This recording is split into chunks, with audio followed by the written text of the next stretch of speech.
kuidas alustada e-poega internetis. Sa oled võib-olla harjunud siiamaani tegutsema Facebookis ja kasutama teiste inimeste kanaleid. Aga oma e-pood peaks olema sinu enda kontrolli all ja selleks tuleks alustada oma enda domeeni nimest. Tüüpiline domeeni nimi koosneb 2 osast. Kõigepealt on tippdomeen, näiteks .ee, .eu või .com ja siis on see nimeosa, mille sa saad ise välja mõelda ja mille sa saad registreerida. Kuidas sa ka neid mõlemat poolt valida? Mõtle selle peale, mis on su sihtturg. Kui sa oled näiteks turismitalupidaja, siis .ee näitab kenasti ära, et sa oled Eestiga seotud ja sinu asukohapõhine informatsioon on mõistlik. Kui sa tahad aga müüa kogu Euroopa Liitu, siis mina soovitaksin valida .eu. Sellepärast, et ei ole mõtet tekitada ostjatele lisaküsimust, et kus kohas on Eesti ja mis maa see üldse on, kaua sealt kaup kohale jõuab. Küll sellega tegelevad postifirmad. Lisaks on olemas hulk erinevaid niinimetatud uusi tippdomeene. Leiab näiteks beer, agency, shop, pink, mida iganes. Sina saad mõelda välja siis selle nimeosa ja selles osas ongi soovitus proovida mõelda, mis on selline hästi kõlav bränd. Me näeme sageli Zone'is seda, et inimesed alustavad ettevõtte loomist sellest, et nad otsivad endale vaba domeeni nime ja siis selle järgi registreerivad juba ka firma nime. Nime valides tasub vaadata läbi ka erinevad tippdomeenid. Ehk me hetkel müüme Eestis, võib-olla me kavatseme kasvada EU-sse, prooviks leida nime, mis on vaba mõlemas registris ja siis tasuks ära registreerida ka juba kohe mõlemad. Eesti keele puhul tulevad domeenidega mängu veel ka täpitähed, näiteks Õhtuleht või Ohtuleht.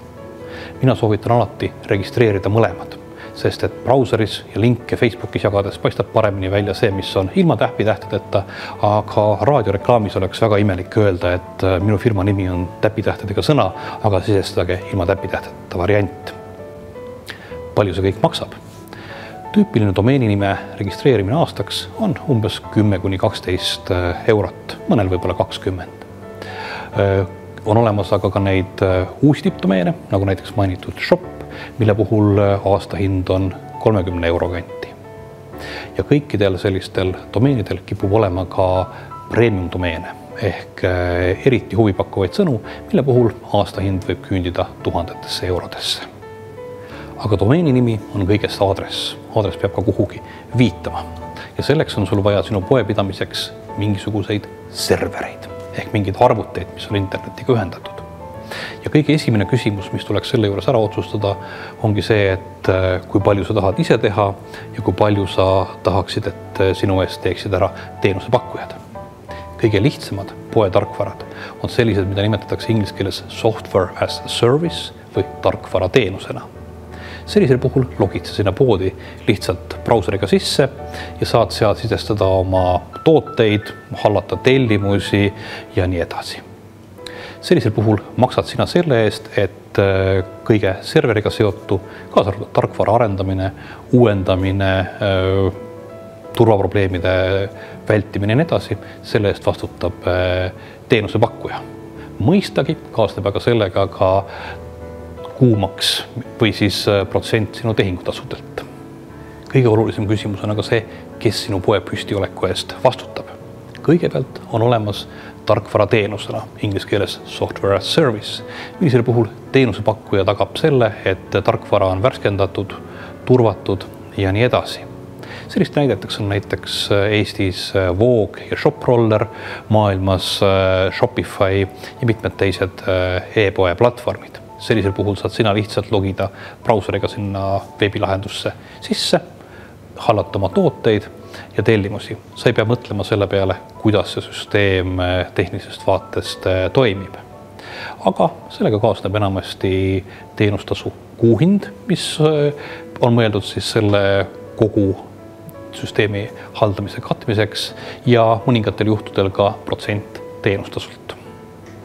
Teine võimalus on kasutada vabatarkvaralist e-poe platvormi, näiteks WordPress ja WooCommerce, PrestaShop või Magento.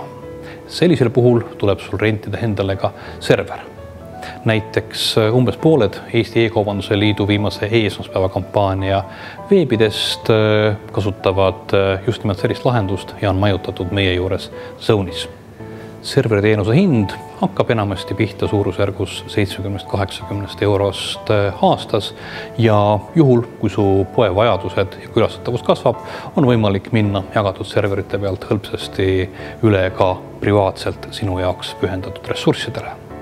Olulisem on aga seejuures mõelda seda, et kuigi tarkvara võib olla vaba, siis ajakulu, mis on seotud selle seadistamisega ja edasise hooldusega, tuleb kellegi poolt kinni maksta.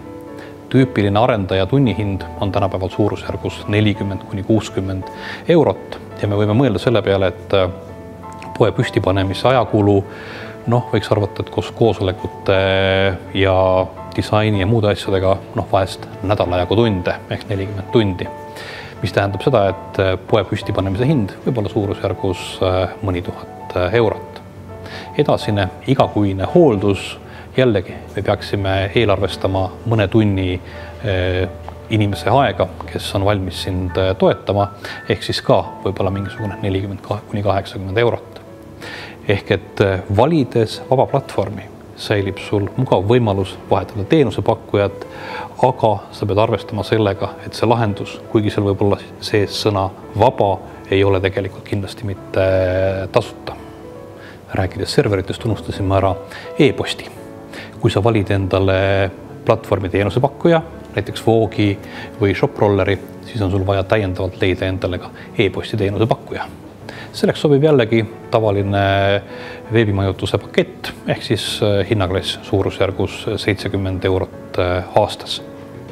Aga kui sa oled harjunud kasutama Gmaili või Microsofti Office 365, siis on võimalik kasutada e-posti jaoks ka neid. Sellisel puhul tuleb aga ühe postikonto hinnaks juba suurusjärgus 70 eurot aastas. Kui sul tekkis valiku kohta küsimusi, siis leiad Zone'i Helvi artiklite alt kõikide nende erinevate poodide võrdluse videod ehk läbijalutused ja samuti olen ma igal esmaspäeval kella 3–7 avatud küsimustele. Mind leiab alati Zone'i Facebooki lehelt.